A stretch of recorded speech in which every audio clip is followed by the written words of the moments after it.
Welcome, everybody. Welcome to A Minorities Report. This is Joe Salcido. Tonight, or in this episode, we have Angie Salcido as our guest for our episode 11. Angie, welcome. Thank you for having me, Joe. Oh, no, thank you for doing this. Angie is the founder and the operator of Premier Credit Solutions. And Angie, you are my first Latina guest. White-skin, Joe? That's right. I missed that. I forgot it. Angie moved here from San Diego. Yes. And she's been running Premier Credit Solutions for 15 years. I've been in the credit repair business for 14, and I opened my company in 2019. So about 6 years. Okay. Yeah. Good. Well, how about tell us about where you grew up and what was life like for you and your family in San Diego? Give us a backstory of who Angie Salcido is before the Angie Salcido now. So a lot of people don't know this about me. I'm a military brat. Yeah. I just found out today. My dad was in the military for 20 years, and he was a legal man. So I got to help him with family law when I was 14. He really instilled in me to work for everything that you want to own. He never gave out any handouts or anything like that. He always made us crease the bed and make sure it was military style. And wow. Yeah. So very strict. Yeah, very strict. Wow, yeah. Wow. And then we started. I was born in Mountain View, California, and then we moved back to San Diego, and then we went to Washington State, and then Virginia, and then moved back to San Diego. So you did a lot of moving. We did, yeah. How was that? Was it pretty challenging? You're not building roots, whatever. I mean, it was challenging for being in school and making new friends, but I think I really adapted to making new friends and building new relationships. And I think that's why I'm so good with people, because I kind of got that, when it instilled in me when I was younger. You're like the new girl all the time, right? Yes. Yeah. Hey, everybody, welcome Angie. She moved here from San Diego, right? Yeah. Oh, yeah. I only moved once. Oh, okay. From the Philippines and over here to Yeah. Reno. So, and I hated it. It was pretty challenging for me, but you moved several times there. Well, I have actually 2 little sisters and then an older brother, so that helped to have siblings living in the same household. That's right. So other than the moving part, any other challenging aspect of life as a military brat, as you put it? So my dad would go out to sea for 6 months, and we would not see him for 6 months, and then he would come back, and he would have to get into routine and everything. So that's the thing about military. They have the time where they're off to sea, and you don't really talk to them. So that was kind of challenging. I'm very close with my dad, so. Oh. Yeah. So he was in the Navy, I suppose. Yes. Okay. Yeah. Nice. Yeah. How long was he in the service for? 20 years. Wow. Yeah. We had our one of our episodes was a career military guy too. Oh, okay. And he got out when he was an officer, so. Yeah. Yeah. Oh, your dad did? Uh-huh. Oh, good. What was his rank when he left? I guess it was chief officer, I think. I think it's officer. It's like he was like a chief petty officer, and then he went to officer, so. Wow. Yeah. Pretty proud of him. Yeah. That's good. And he was in the Persian Gulf War, so he has medals from that. Wow. Yeah. Wow. So what kind of values did your dad, Bob, right? Your dad, Bob, and your mom, Vicky, pass down to you growing up that you think you've kept up to now? I think just being strict. I'm very strict with my schedule and working out and making sure that I keep a schedule, because as a business owner, you're always overwhelmed with things, and you want to make sure you keep a good schedule and keep a workout schedule, eating routine, all that stuff. Oh yeah, you have to mention that. I forgot to mention she just got done doing the RTO Yes. this weekend. And she also does Muay Thai. Yes.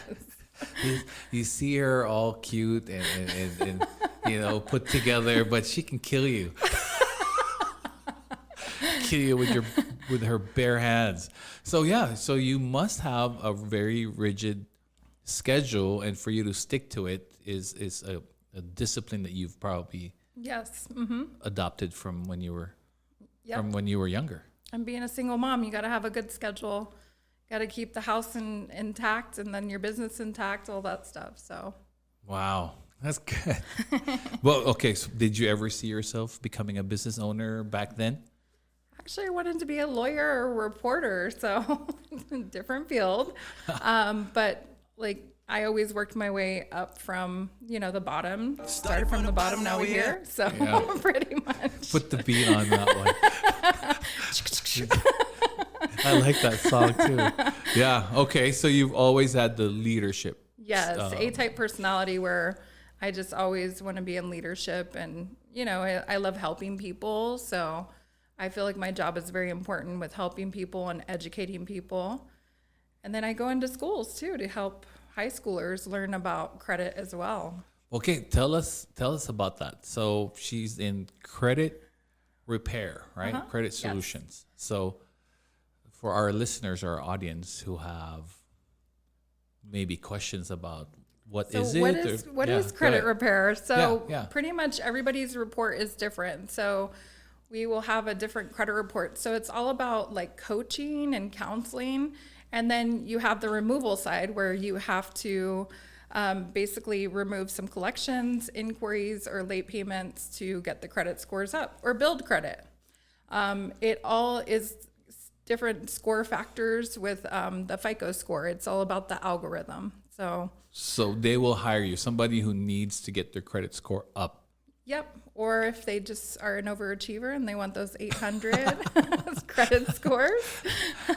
Right. Because it's always a mystery to me why, I just can't get to 800. It's the algorithm, Joe. Yeah. So they will hire you. Yes. And you will look into their credit report. Yes. And come up with a game plan of how we can help raise their scores, or, if we need to build the scores, all that stuff. Because the obvious thing is if your credit score is higher, the better interest rates you get. That's right. And you apply for loans.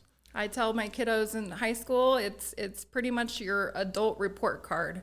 And they said, well, does my grades transfer over to my report card? I said, no. Good question. But it's an adult report card. It's going to start when you're anywhere from 16 to 18, and then they're going to just have your history for the rest of your life. What do you think is the big miss there of the public? Why we seem to not have, because am I right? I'm just guessing this. Like, is there's more people with not pristine credit scores versus people with better credit scores? I think a lot of people are out of sight, out of mind, because it's easier to have some things that go on your credit and they think that it's just going to be going off of your credit in 7 to 10 years. But if it's out of sight, out of mind, and you're not dealing with it, then it's still going to stay there reporting, and it's not going to fix itself. Even if it's supposed to drop out, you have to tell them to remove this. It's been many years. Sometimes with addresses, different name variations, all that stuff. We've been seeing a lot of identity theft recently, just from COVID and all that stuff. Mm-hmm. And that's just from different addresses on your credit report, and then people having your name and information, and they're able to open up accounts in your credit. Oh, wow. Yeah. Wow. So, that's a lot of headaches right there. Yeah. That we're like what you're saying, out of mind, out of sight. So because we're not looking into it. And if we see it, we only look into it when we're going to buy a house, buy a car. Right. Whenever we do those major purchases, we're like, oh, yeah, let's pull our credit. Or Credit Karma says this. And there's different FICO scores, too. There's a FICO 2, there's a FICO 3, there's a FICO 6, there's a FICO 8. And then we have a credit card score. Then we have an auto loan score. Then we have a mortgage score. So. Okay. Let's start with this. What's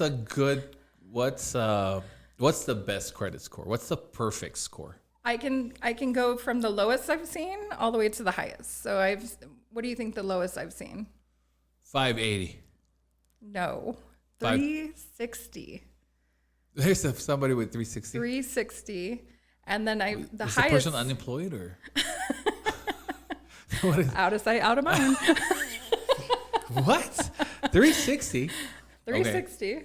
Okay. Not life 360. 360. No, 360. That's you're not gonna get approved with it. No, what's the highest I've seen? 820. A little bit higher. 840. 875. Oh, okay. Yeah, that lady was probably about 65. She had about 8 credit cards. Perfect credit. How do you make your credit score perfect? Just keep up on your payment history, because payment history is 35% of your FICO score. That can drop your FICO. Just one late payment can drop it 30 to 50 points, sometimes 100. Just depends on if it's a mortgage late or if it's an auto loan score or anything like that.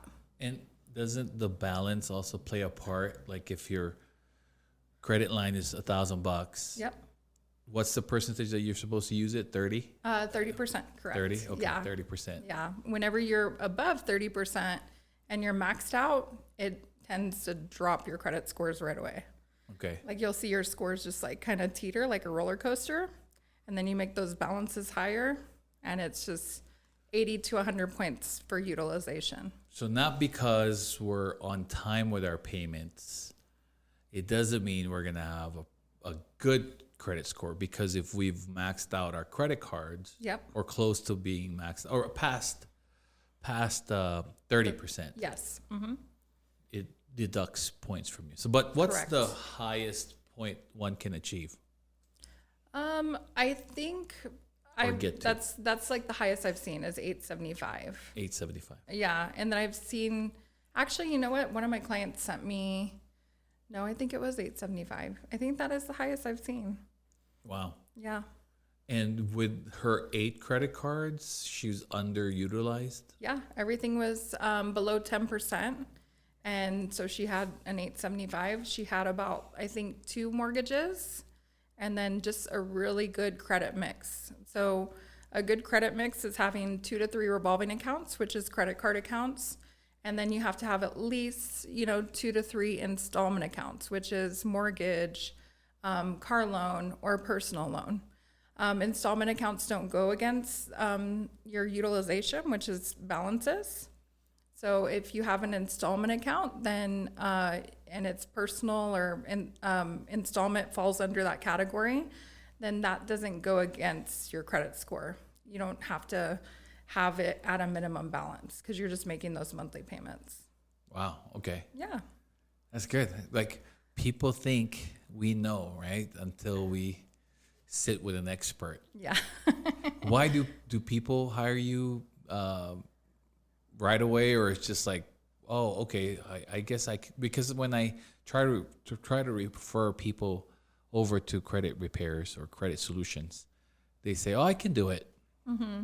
But what's the advantage of hiring you, I guess, is what I want to get into. I think it's of me constantly monitoring their credit scores and then also being able to know from the credit report every time we pull every 45 days, we're going to coach them and say, hey, you need to do this, and that. We all get busy in life, right? Correct. We're like the credit attorneys. We're helping them achieve their goals and coaching and keeping them accountable. Okay. So that's a difference because, life gets busy and you're holding your clients accountable. Yes. And at the same time, you're working on their behalf with the credit the companies, the yeah. bureaus. Okay. Mm-hmm. Yeah, Okay. so I say good cop, bad cop. I can be the good cop at first, and then I'm like the bad cop. Yeah, that's good. Because you have to keep them accountable. So we have a goal to achieve, and we'll just continue to coach. It's a big problem, isn't it, for Yeah, our country? Like having it is. people maximize our. I mean, I did it when I was younger. I was just walking through Park Lane Mall, and this Filipino lady who works at this jewelry store. I was telling you this. Yeah. a guy, a bus boy. I was making what, $4.25 an hour? No, $5. I was a food runner first. She goes, "Hey, do you want to buy jewelry?" I'm like, "I don't have any money." And she goes, "Oh no, but you can apply for credit. Come in here, Crescent Jewelers. Applied. She told me what to put there, and I got approved for $500. And I went out there of that store, new bracelet, $800 bracelet. I don't have any money to pay it. She goes, "It'll be just $20 per month. You can do $20 per month." And you just get into that consumerism, and you just forget. Yeah, you're doing the minimum, and it's not helping me. My credit card it never really did help me. I wonder what that interest rate was. So it was a department store credit card, so I'm pretty sure it was something $29.99. Card is a retail card offered by specific stores for shopping benefits such as bonuses and discounts. This is from bankrate.com. Is that my Siri?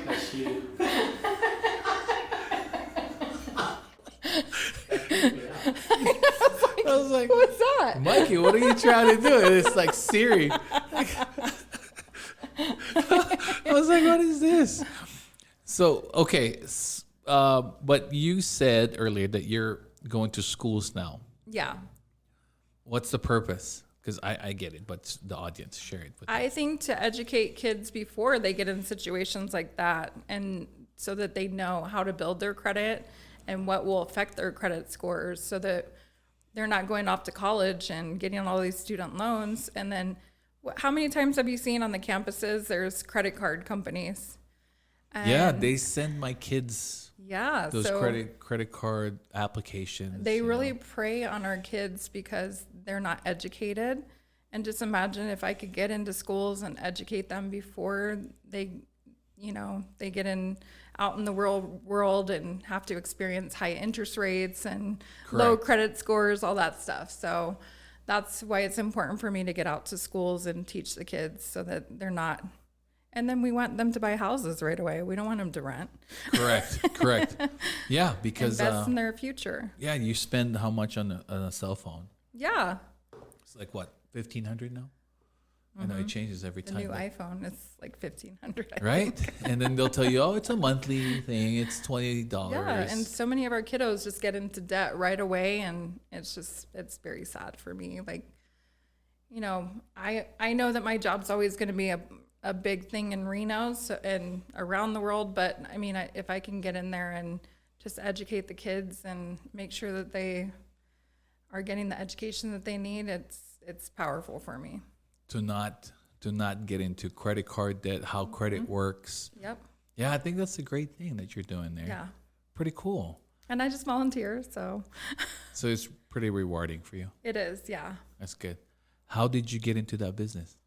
How did I get into the business? So I used to be a mortgage in San Diego, and I always credit was very interesting to me. So a lot of times when you're in mortgage, you have to coach your clients on what to do to raise their credit scores. So when I moved over here, I did loan modifications too. So I was doing the back end of the loans, and so I had to find out the algorithm of the deficit, the DTI, and all that stuff. So that was interesting to me when all those foreclosures were happening and high interest rates, all that stuff. And then I moved to another company, and they had a credit repair business, and they said, "Hey, Angie, we need you to come over and take over this business and help us with the clients. And we know that you have background and you know how to read reports and stuff like that." Oh, wow. Yeah. So it just fell into your lap. It did. It was crazy. Godsend. Wow. That's amazing. So yeah, it just seems to keep happening to the people that we ask to come here. There's always those breakthroughs. So they contacted you and they gave you that opportunity. Two of my bosses just pulled me in and they said, "Well, we need you to help with this company. This other employee's leaving." And and I was kind of overwhelmed. I said, I don't know how to read credit reports that well. And so they put me through a lot of training. I'm FICO Pro certified, so I did that through the mortgage lending division. And that's just updated every year. So we just learn the laws and everything. Why is there 3 credit bureaus? Do you know? There's actually 4. There's 4? So there's, you just made it harder for me now. I'm already confused as it is. So, FICO. I can't remember what the last. TransUnion. Yes. It's Experian. Equifax, Experian. and TransUnion. TransUnion. The other one, I can't remember the name, but That's probably why we don't have it. yeah. And No, did but you know we we do have a have- business score too? Business credit score too. We have a business credit score? Yeah. What's that for? If you were going to apply for like a business For loan? business with your EIN number, you can apply for business credit cards, and it's not going to affect your personal credit score. But do they pull your income? Same thing when you're trying to get a loan, right? They're going to try to get your Usually income with the ratio. with the EIN, they won't pull income. They'll just ask you your income. So it's like a stated income loan. Exactly. Wow, how come I never heard of this? I'm probably going to need it. Actually, no, I need it. Talk to Angie about business loan. So you don't know why they have 4? I think they disregarded the 4th bureau because they weren't using it. So here's how I kind of explain it to people. What's the science behind credit scores? Yeah. Experience. They don't all talk to each other. A lot of people think that they talk to each other and they have conversations about what to put on their credit and what not to put. They all have different information. So Experian sometimes is the main bureau. So they're the ones that usually pull. And then TransUnion is like the second bureau. And then I call Equifax the red-headed stepchild. Why? Because nobody uses that bureau. Like mortgages will use all 3 to get an average, but most of the time, their Experian and TransUnion are backed by most banks. I don't know if you've seen like your credit cards where they'll have TransUnion or Experian. Most of the time, it's not Equifax. Yeah, I barely see Equifax. You're correct. I never really made anything about it, but now that you said that, okay, yeah. Yeah, so they all hold different information, and Experian is the primary to me. Huh. Mm-hmm. But what's the science behind credit scores? What's the science? Yeah. Just knowing. What's the purpose of it? Do you know? Did they tell you that? I think it's like I said, like a report card of like your history and how can banks approve you, because if you have just your income and then you don't have like a payment history that they can see, then how are they going to know who you are? And it's pretty much they're looking at the history of who Joe is. Right. What's your history? How many loans has he had? How many good loans has he had? So I think that's the history behind FICO scores, because it's pretty much your adult report card. Right. That's how I can explain it. So they know if you're trustworthy. Yep. And then how much is based on your income all the time, right? Yeah. On what you make. Yes. Or your debt to income ratio type of thing. Yeah. Yeah, I think it's wonderful that we have credit scores, because where I grew up in the Philippines, we were never big on that. Yeah. I don't know if we even have credit scores there. I think they're working on that. But at the same time, I think it keeps everybody in line somehow, I think a lot of banks would go deep into like debt with just loaning people without a FICO score and just going based off of an income, because you don't know how well they pay their bills and if they are going to actually pay that debt. You're right. Yeah. How are they supposed to know? Yep. So the higher the credit score, which is everybody's probably already in knowledge of, the lower the interest rate. Yes. Right. And there's certain times where you're like at a 780 and you get to a different bracket and they're like, oh, we're still going to give you this interest rate because you're in that tier. So it just depends on what you're applying for.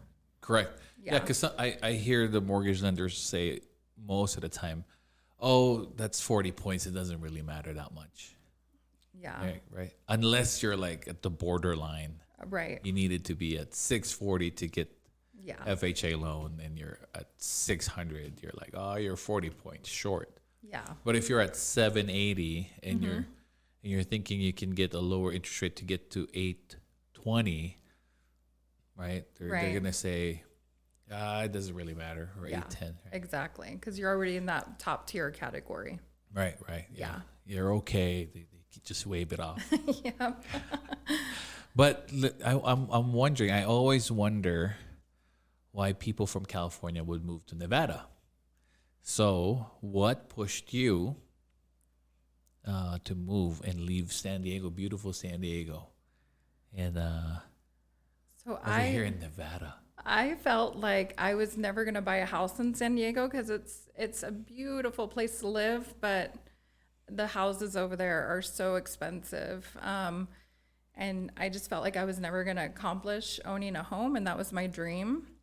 And then my dad moved over here, retired in Fallon. Oh, he so did? he kind of pushed me over here, and then he said, Angie, guess what? There's no state taxes here, so you're going to give yourself a raise as soon as you move over here. So, what was it at that time when you moved? Was it still 12%? I think so. Yeah. That's a lot of money, don't you think? Mm-hmm. And so I moved in 2009, and I bought my first house in 2016. And Here in Reno, right? Yep, here in Reno, down the street in Sparks. I wouldn't know because I wasn't the realtor she used, but that's her first house, though. You bought another one. No, so then I bought a second house. Maybe on her third one. Yeah, so I pretty much I got a divorce in 2014. Oh. Became a single mom, and I just put that goal in place, and I think I put $10,000 down on my first house, my little 3-bedroom, 2-bath, I think 1,000 square feet, but the lot is pretty huge. So, yeah. But that was my first house. And then I decided, okay, well, maybe I'll go bigger. And so I pulled out the equity in that home, kind of sat on it, which was like $40,000. Didn't do anything. So that was hard. I didn't buy Starbucks. I ran all the time. I took up Muay Thai. Took up Muay Thai. This was after the divorce, right? Yes, it was. And then I bought my second house in October 2022, and it was a brand new build in Toll Brothers, so I was pretty happy about that. Yeah. It's probably a beautiful house. It Toll is. Brothers, I went from they make nice houses. 1,000 square feet to 2,300 square feet, so I had a lot of furniture to buy. Yeah. And I like how nonchalantly you just said, like, after my divorce, I did this. You just basically just moved on. I don't feel any bitterness. No. I don't feel it didn't weigh you down.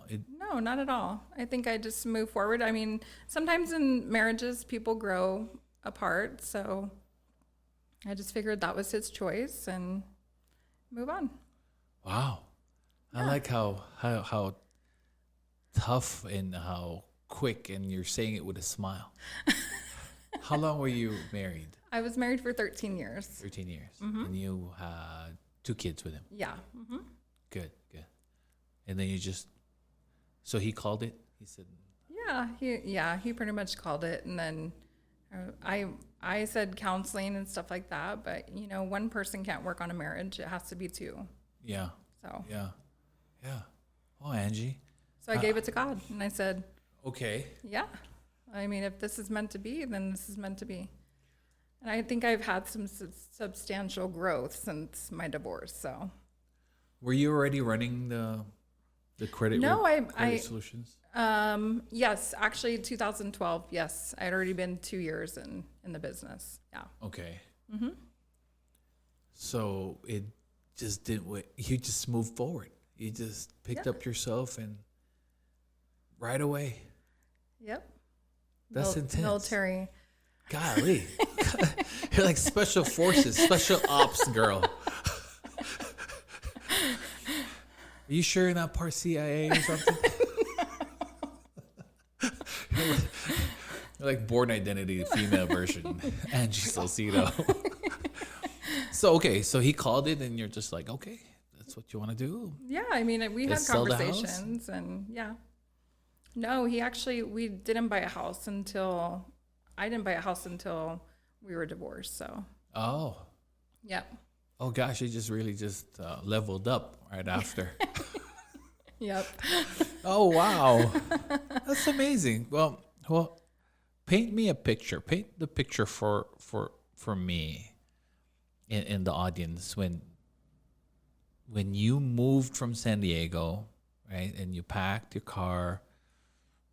So you had plans of moving here, of course. So you were going to move here, but was there a clear plan of what you were going to do in Nevada?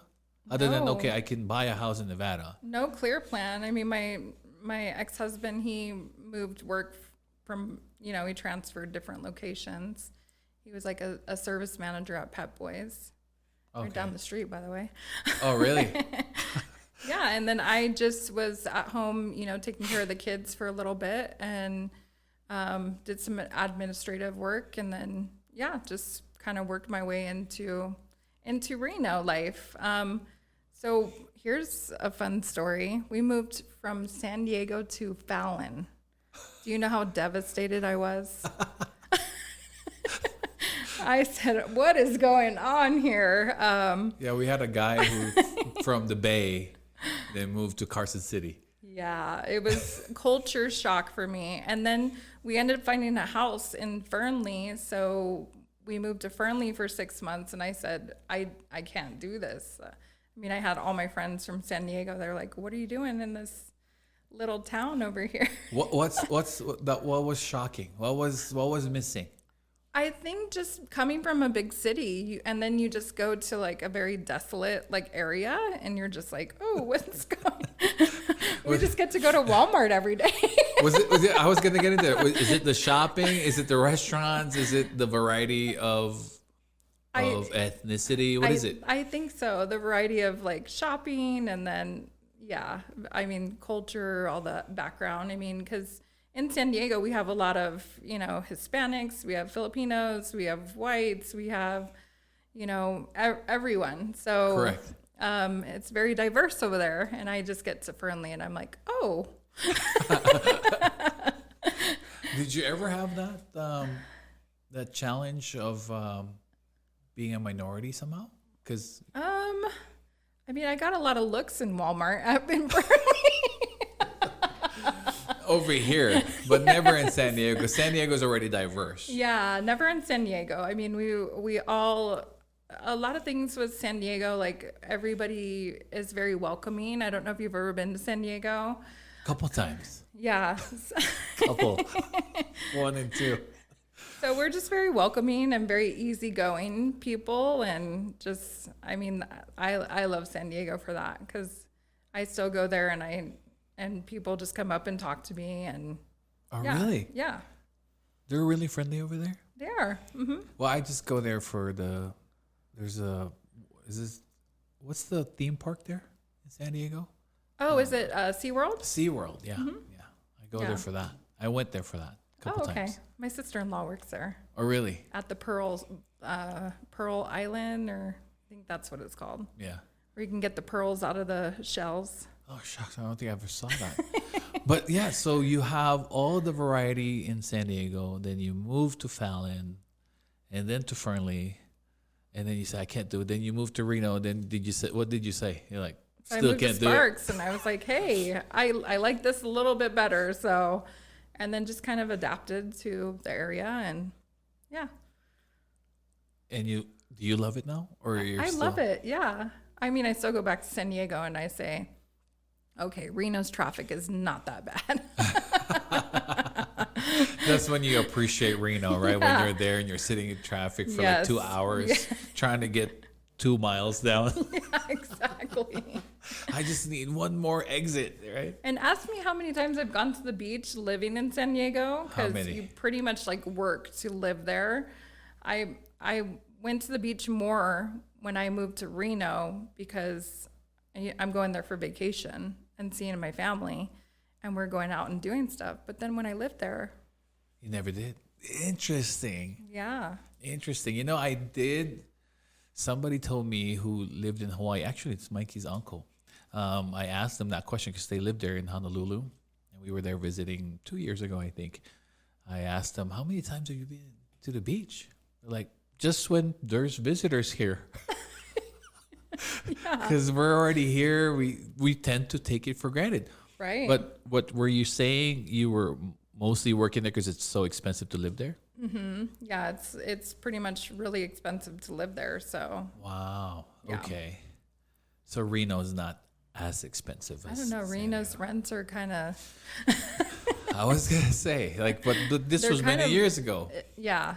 So when we came, we pretty much gave ourselves a raise because no state income taxes. So Yeah. I have a buddy who had a business in Sacramento, and then when he found out that there's zero state tax, yeah, he moved his business here, and he Oh, said good. just from there, it's a 12% increase yeah, from the bottom line. yep. So, yeah, I think it's pretty smart. Foreign file. But what are I have some more questions. Are you still good? Yeah. Okay. What were some of the biggest emotional or financial challenges you faced during those early days in Nevada? Other than okay, I don't have all the restaurants that I would like. Do you have any big emotional or financial challenges you faced here? Well, when we first moved here, we got snowed in, and I thought that was pretty crazy.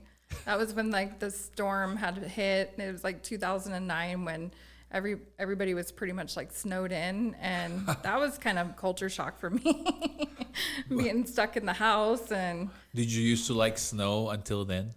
I've never been a fan of snow. I like to watch it, but I don't like to drive in it. I don't like to be cold and wet. I'm not a skier. That's right. You don't. You don't ski. You No. don't snowboard. Okay. I'm all water sports. So like, I tried snowboarding. I fell so many times, and I tried it. At least I tried it. Yeah, I tried it once. Me too. And then didn't work out. But water skiing, I grew up water skiing and wakeboarding and all that stuff. So Oh, good. Mm-hmm. So the funny thing is with snow in the Philippines, we always, like at least me and my friends, we always wanted snow for some reason because we watch American movies and Yeah. it seemed like it's so fun to have snow. To a point that one of the biggest malls there, they had this thing before I left. It's called Winter Wonderland. They made like this one area of their mall. They filled it with fake snow. So it gets really cold, it's just like piles, and then you get to play with, snowball fights and Oh, stuff. nice. Yeah. That sounds fun. Yeah, because, we're in the tropical, and then this one area gets snow. But then, yeah, when you start living in here and then getting snow, you're like, I hate winter. Yeah. I love the summer. I want to go back to like financial challenges. A lot of people don't know. So my son was diagnosed with scoliosis when he was 4. Oh. So basically it was like a backwards S, and so it could not allow the organs to grow. He was at probably like a 77% on the top, and then on the bottom it was like 52%. So we would go to Shriners Hospital because, I call him the $1 million baby because I would have bought in 5 houses if he didn't have that disability. But he went through 11 back surgeries. So I think that really put like a test on my marriage and stuff too, because we were dealing with that, and it was a lot of financial. So How old was he when he was diagnosed? 4. So you know how they do those back checks and scoliosis, but the doctor checked him and they said, oh, this is bad. This is severe, because this could cause his organs not to grow properly, and he can maybe collapse a lung from not breathing correctly. So Oh, gosh. yeah, so we had to get it So sorry. fixed. So he's had like rods. He started with a cast, and then he went to bracing, and then they finally had to put the steel rods in his back. Oh, my goodness. How is he now? He's good. He now? doesn't complain about back pain, anything like that.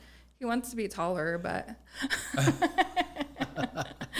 that kid's got some long arms and long legs. So he's really good at basketball, and pretty much. He got to live a normal life and all that. Yeah, pretty much. I mean, he had a lot of surgery, so he was out a lot of school days and stuff like that. He got held back in kindergarten, so. Oh, okay. That's why he's going to be a late senior. So.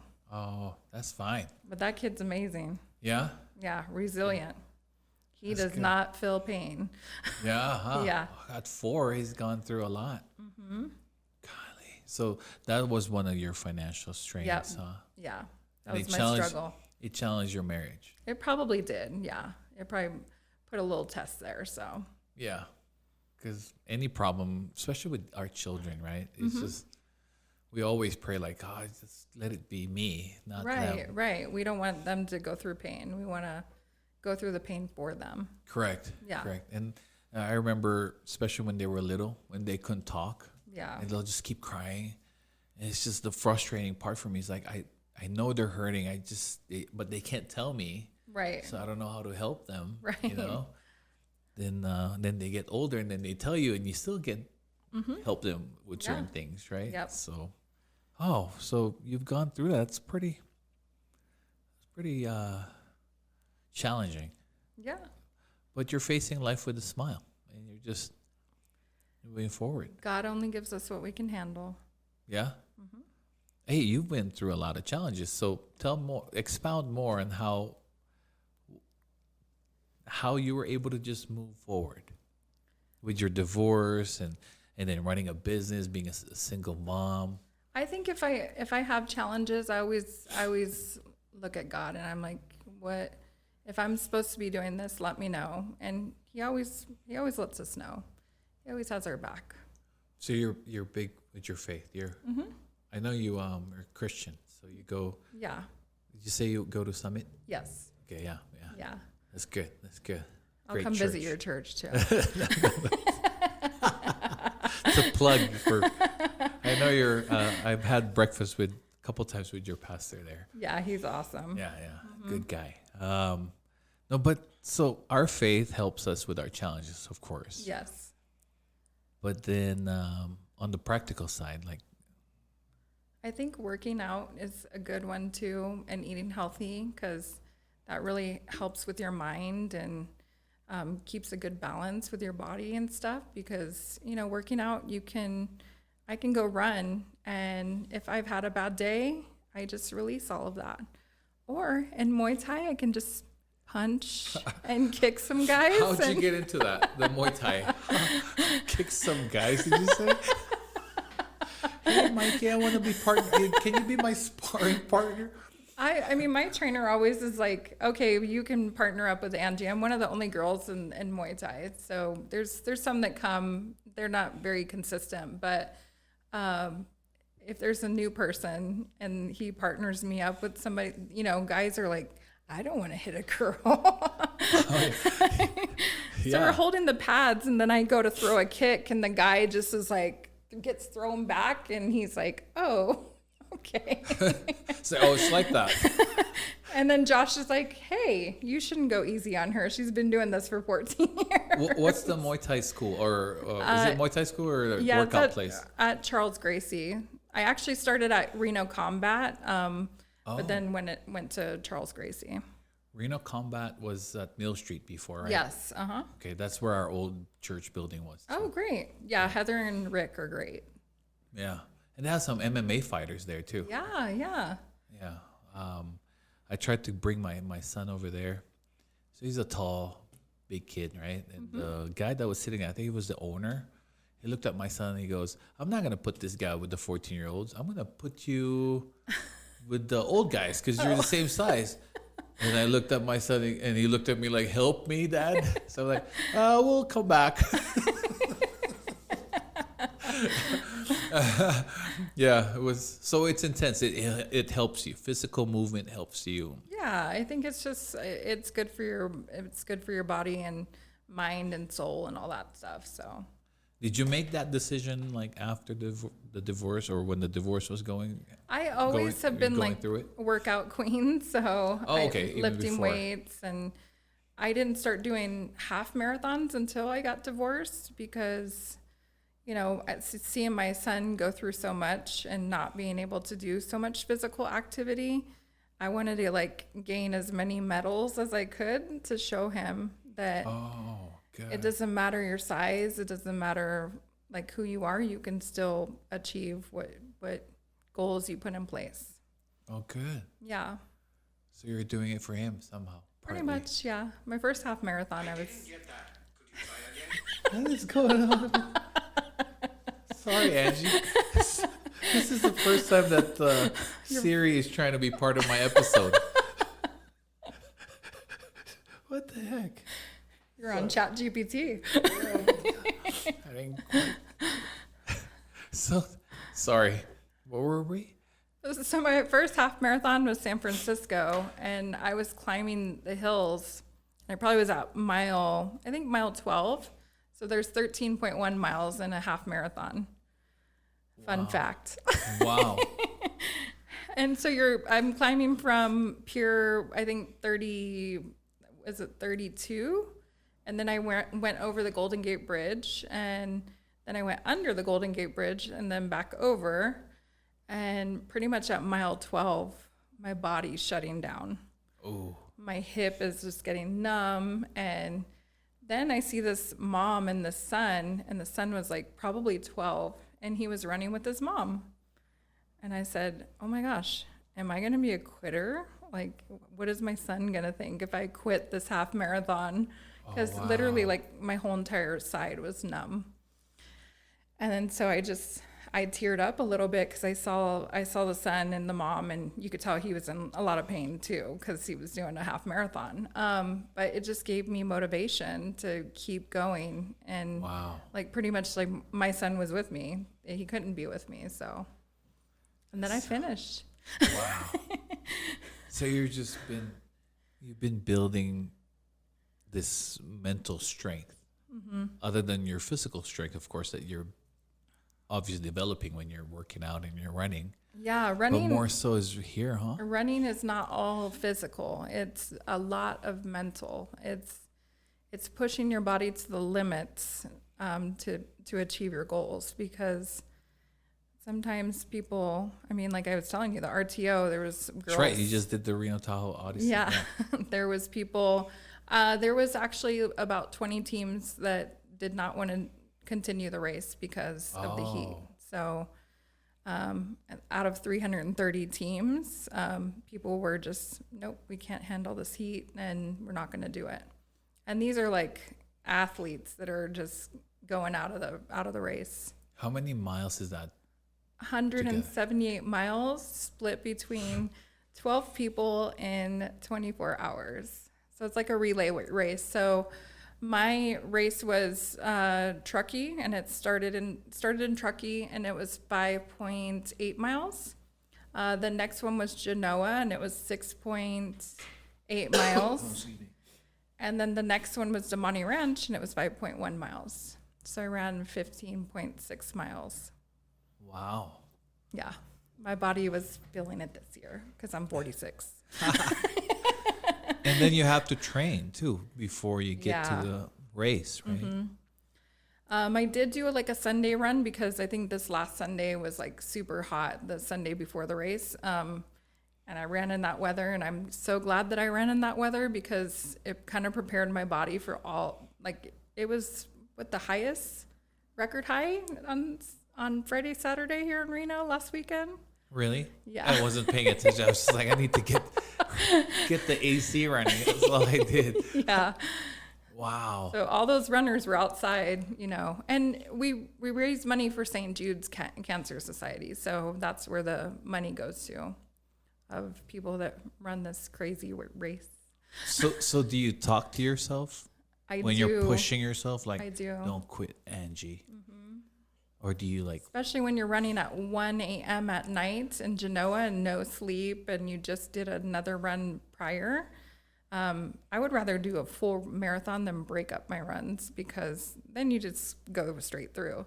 But then you're running at 1 a.m., no sleep. I was up for 32 hours. Oh, gosh. Yeah. So Really? your body's not resting. So you're just keep on running. Because even if you're not running, you're watching out for your teammate, right? You guys are following them. Well, since it was so hot, they had us start earlier. So we basically did our night runs and then went into the morning runs. Oh gosh, yeah. You guys are crazy. I have a couple of friends. They're married and they do it too, like every year. And you get addicted. I mean, this is my 8th year, and I'm a coach, so I'm a captain of one of our team.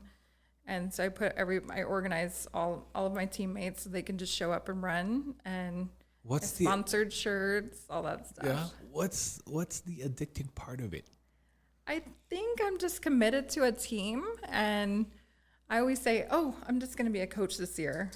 And then I couldn't imagine myself just out there driving and then not running. And I don't know, it's a great experience. You like the challenge. I like the challenge. I do. And then when you cross the line, you're like, yeah. My final run, I was just like, oh, okay, we're done. We did it. Yeah.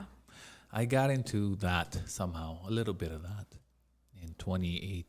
No, 2013. And the marina was my challenge. I heard you're going to run with my team next year.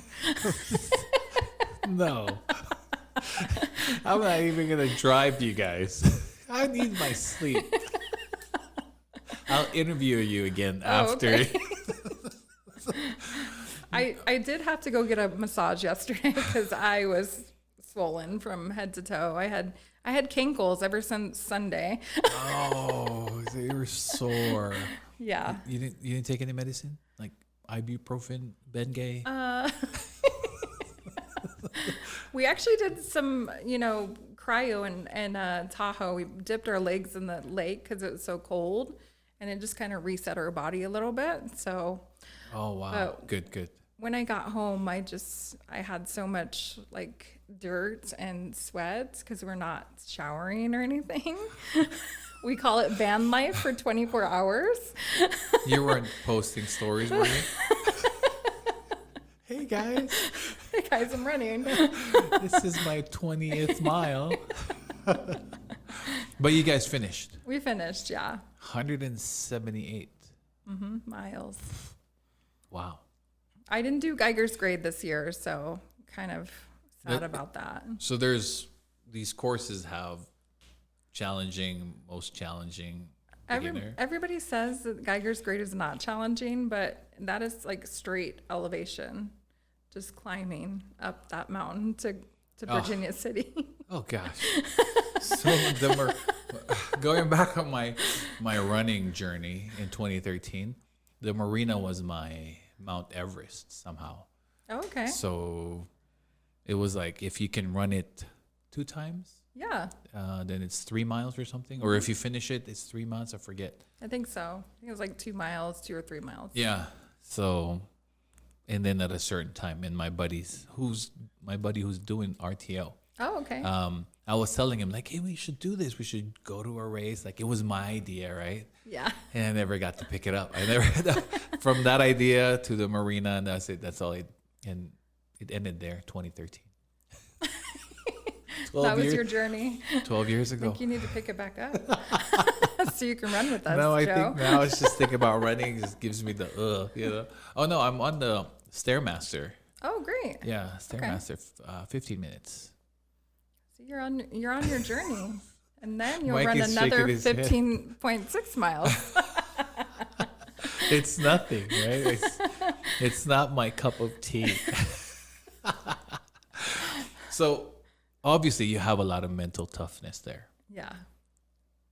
Which you need for the business. Yes. Because is the credit solution business feast or famine, or it's always just thriving?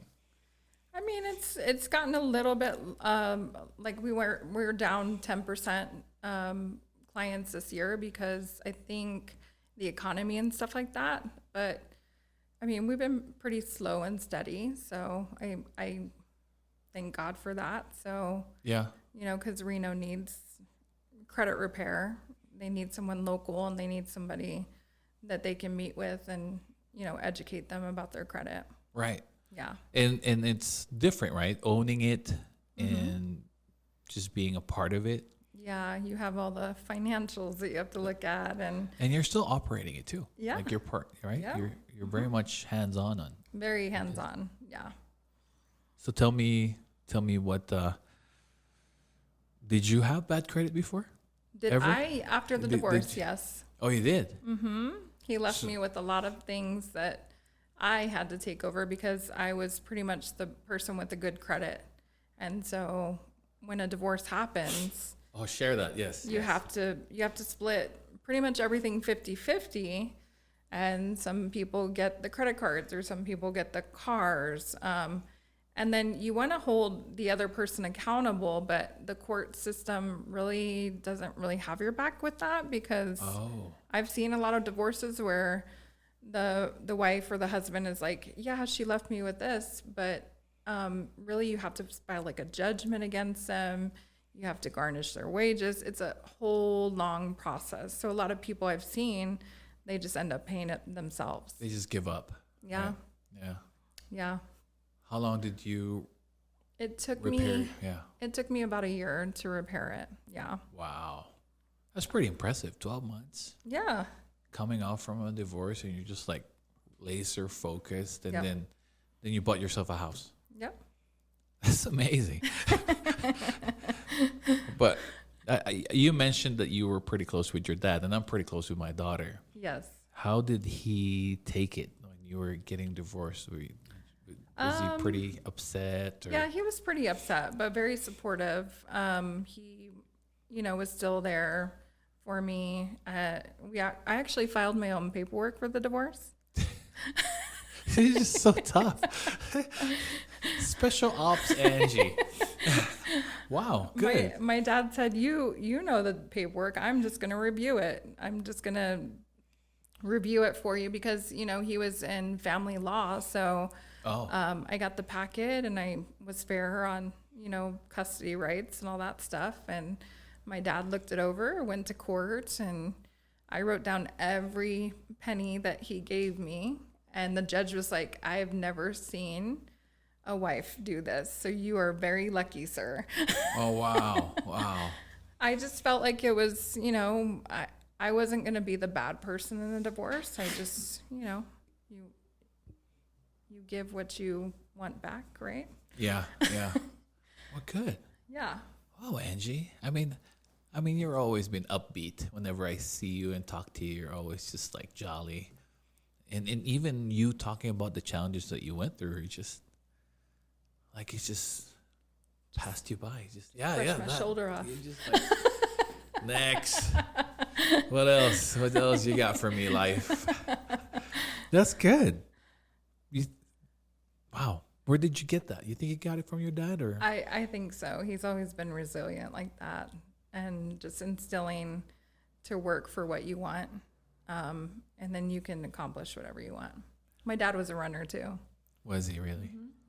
I would run with him when I was probably about 9 years old. Oh. Run around the track at the high school, and you know, military guys, they always have to keep in shape and make Right. sure that they can pass their fit tests and all that stuff. So Right.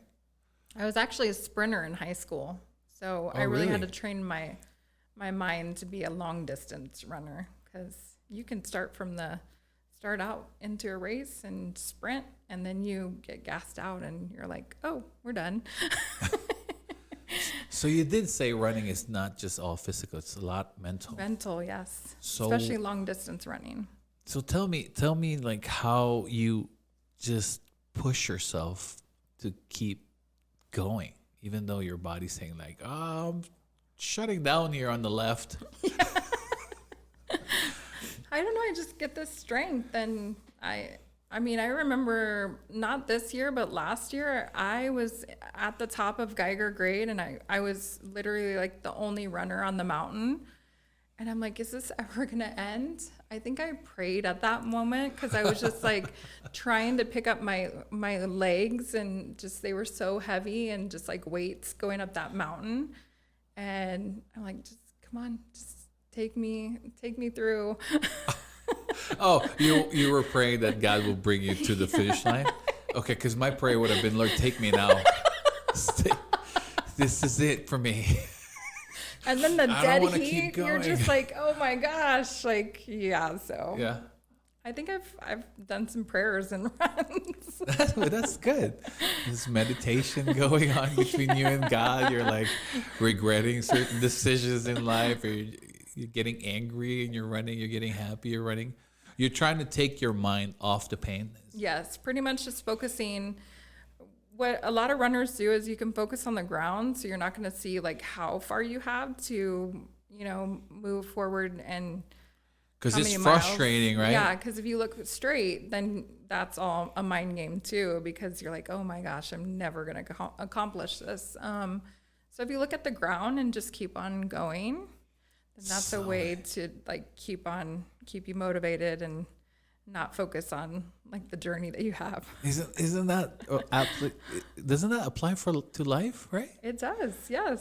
When Focus on what you have in front of you, and then, push forward. Yeah, when I was running, I was thinking that because 2013, business was just about picking up there, because 2008, right, and the market tanked, but 2013 it started like increasing, Shifting, it's like, oh, we're picking up here, but for me, my personal debt was still a huge mountain at that time, and then what I was picking up from my running, the lessons were like, you just got to take it one step at a time. I know where my finish line is, and it's so far away. Right.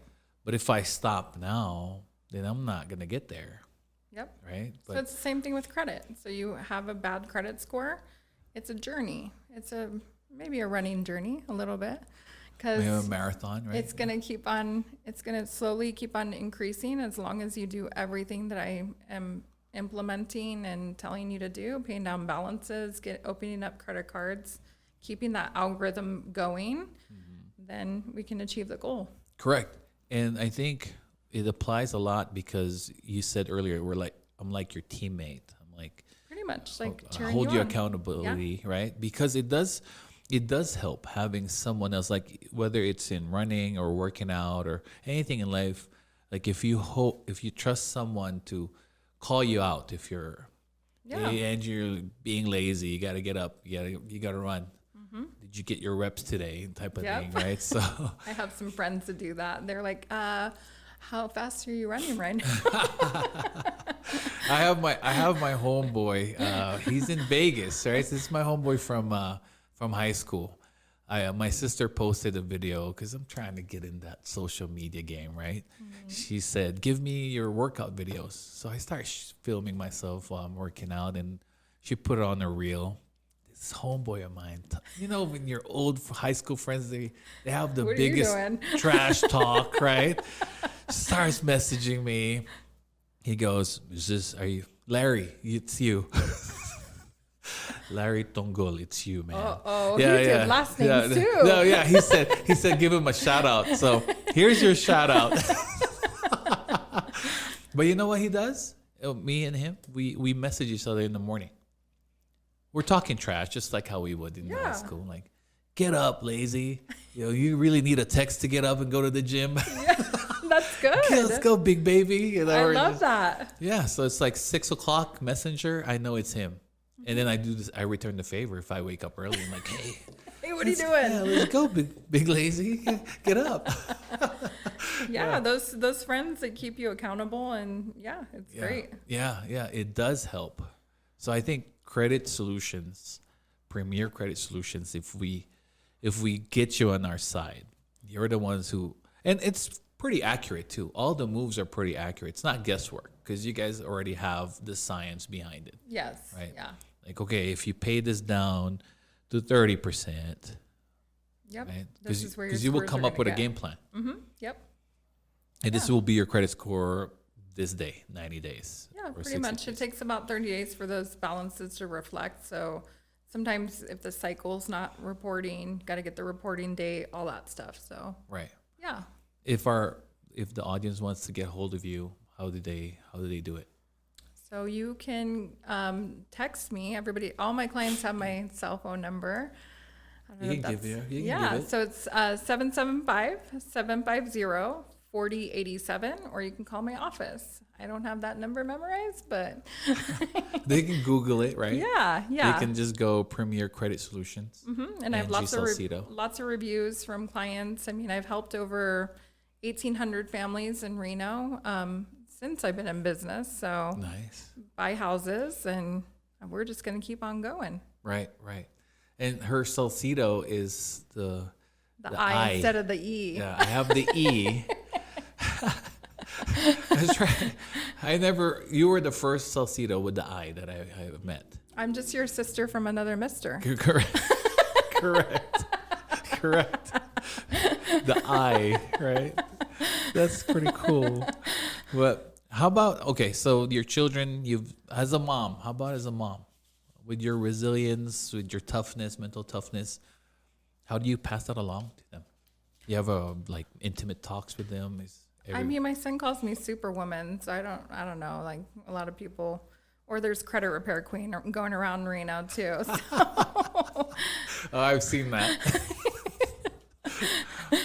Yeah, so I just they know that I'm very, loving and caring, and yes, sometimes my work can get the best of me, but I try to spend time with my kids and make sure that I have my house in line and all that stuff. So I think just being positive and showing them, you can still have physical activity and a routine. I think that's very important for my kids. And of course, I have talks with them. Mm-hmm. I mean, my son has a 780 credit score. Wow, that's a flex. I would ask. No. No, we'll keep that on the down low. I don't know about my daughter. But so your daughter's the older one. Yeah, she's the older one. She bought her first house when she was 26. So I pretty much helped her work on her credit and her husband's credit, and they bought a brand new house for how much in Mississippi? How much do you think? Oh, Mississippi. Realtor? Take a stab. 275. You're close. It was 262 Oh gosh. for a 2,300 square foot house, brick house, pretty much a 7,000 square foot lot. So. Wow. Mm-hmm. But then you have to deal with the weather and the big bugs out there and gators. I heard about the bugs, but I have a friend who's doing really well over there. Oh, good. Yeah. Well, she's in Louisiana. She's in Jackson. Oh. Oh, okay. Yeah. I've never been in that area. Not Jackson, Brandon, Mississippi. Really? Yeah. Huh. Well, Jackson's a bad neighborhood. is it? So you said it earlier. How did you balance motherhood and then running your own business? I think I had a lot of help from my daughter. She watched my son when I was working. But with Dominic, he knows that I have to work a lot of hours. We got to go to a lot of events as being in our industry and stuff like that. They need to see our faces. Is that what takes most of your time? Your networking? I think networking is probably about 30%. Yeah. Okay. Yeah. But I try to keep a happy balance. So I'll only stay at the networking events for maybe an hour and a half, make sure I accomplish my goals, show my face, and then say bye. And then onto the office, and you start arguing with the credit bureaus. Yeah. Yes. Put that score down. Did you know our credit bureaus are outsourced to, I think one India. bureau's in India. TransUnion's in India. Yeah. I made a call.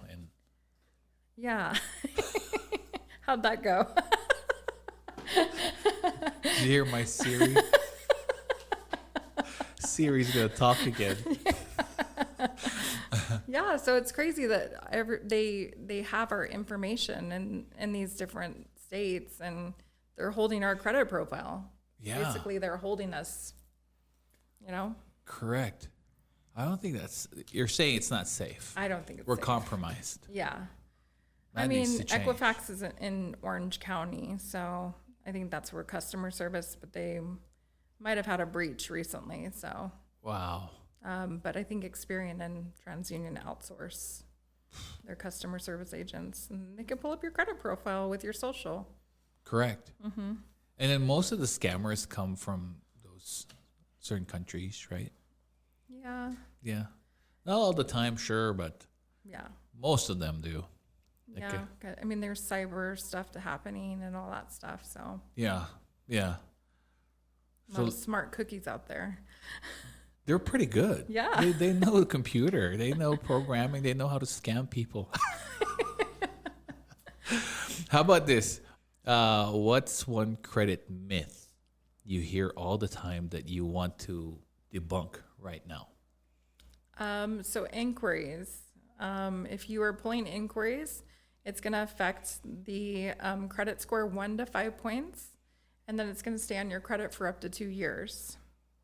So a lot of people think that if you do hard inquiries, you can do a certain amount of them, and it's not going to affect the credit scores, but it does. What's the hard inquiry? Hard inquiry is when you give authorization for, like if you're applying for a loan, or say if you go to Target and they say, oh, do you want to save 10% off of your purchase, Joe? I always say it, yeah. Yeah. So they're running your credit to the different banks to try and get you approved for their credit card. And basically each one is a hit on the credit. Do they shotgun those things? Just like in the car Same with the companies? car dealerships Yeah, too. they bring it out to many Yep. credit score banks. Lenders that will approve everything. So even credit cards are many banks. They can, well, it depends. I mean, if you're applying for certain store cards, they have different banks. But Okay. So yeah. those are considered hard inquiries. yes. Hard.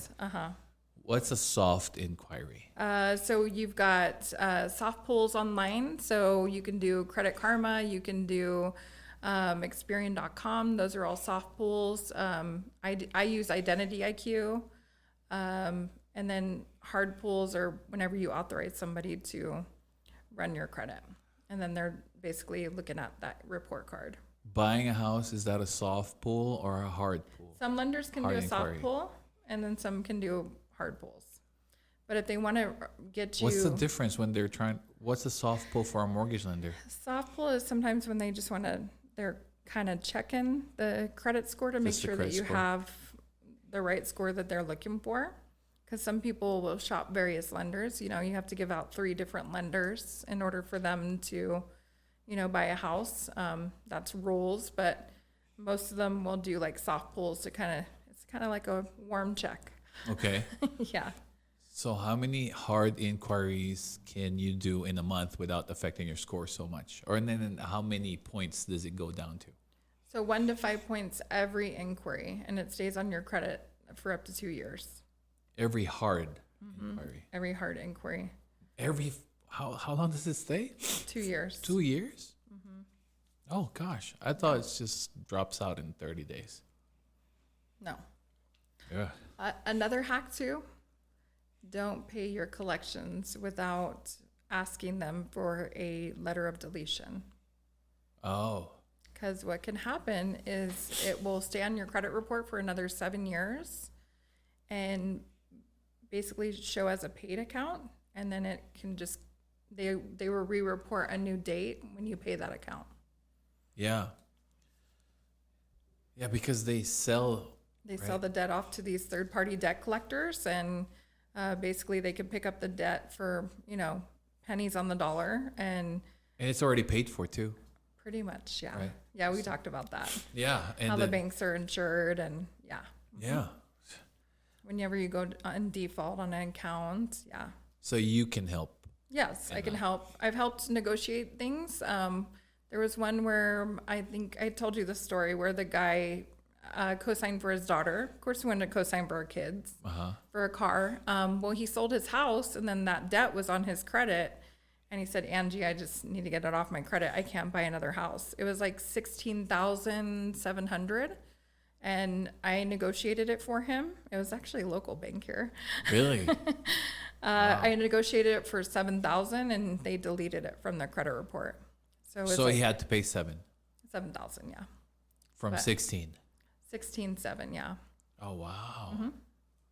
So he still needed to pay.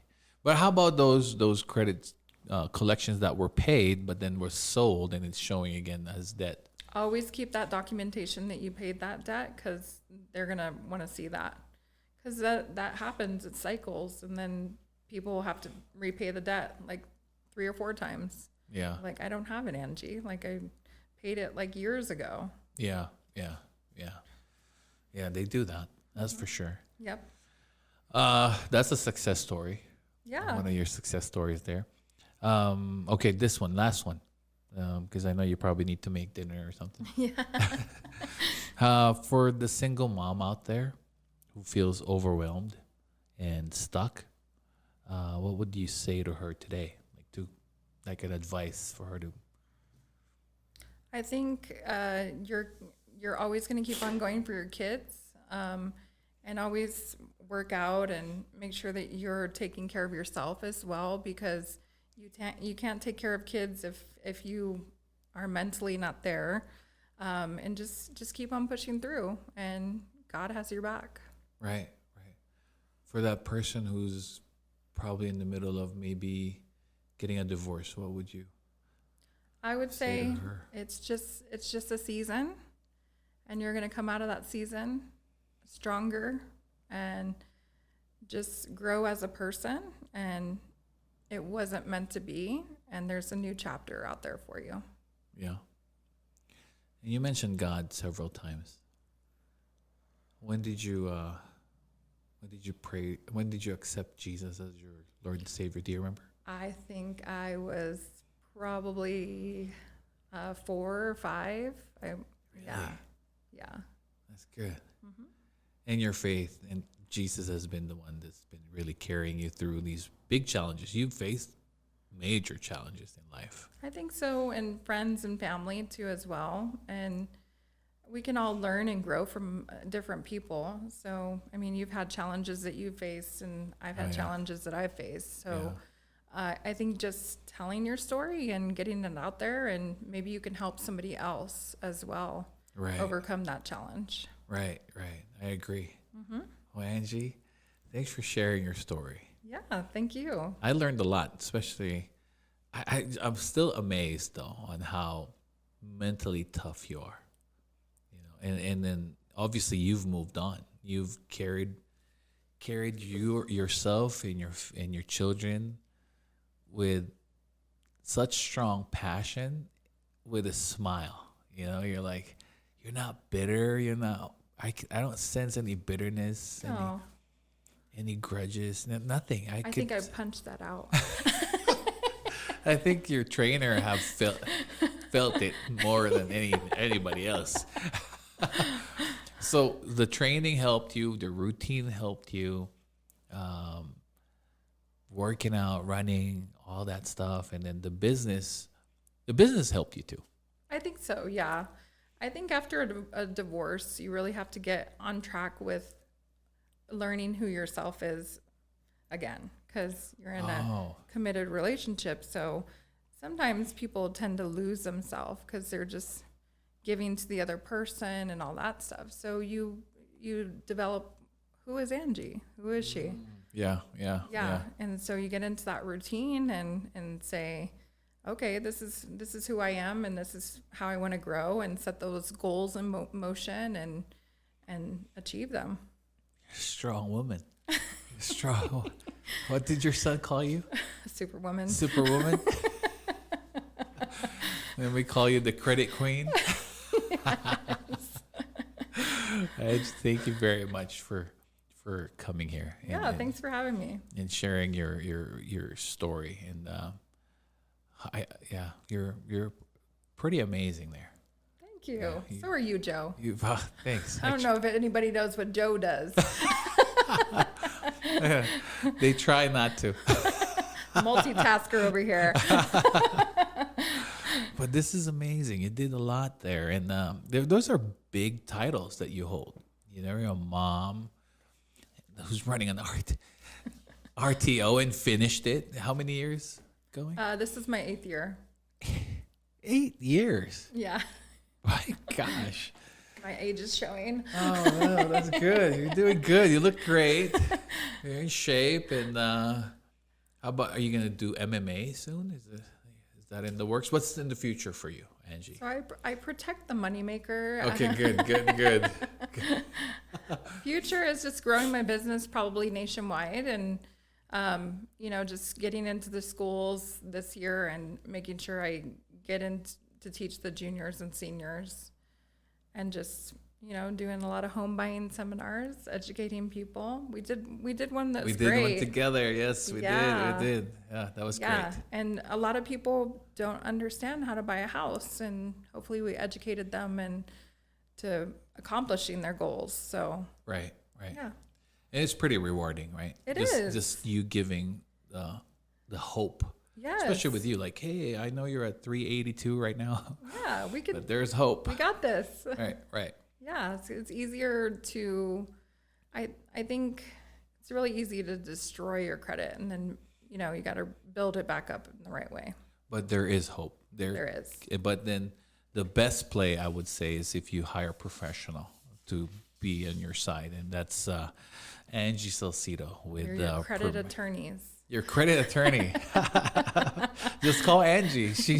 She won't give up. Yeah. Right? I don't think you will, too. No. Life did knock you down. I mean, No. it knocked you down, but you got up. Yep. So- Always get back up. Yeah. There's a way to rebuild. Yeah. Don't you want that person next to you taking care of your credit score? That's the person you want on your side. Angie, thank you. And then this is Angie Salcido with Premier Credit Solutions. Thank you again for doing this, and hopefully we can do it again. I learned so much. Yes, So of many course. things I'd here love today. to come back. Yeah. But again, if you need her services, you can Google Angie Salcido, Salcido. Not the with- E. Not the E. That'll be me. It'll come out. Angie Joe Salcido will come out there. Premier Credit Solutions. That is it for this episode. Thank you very much, everybody, for tuning in. And until next time, I hope that you will continue to stay on your story. Keep working on your life. Never give up, just like Angie. Keep getting up there one step at a time towards your goal. And I will see you next time. Hanggang sa susunod. Paalam. And I'll see you next time.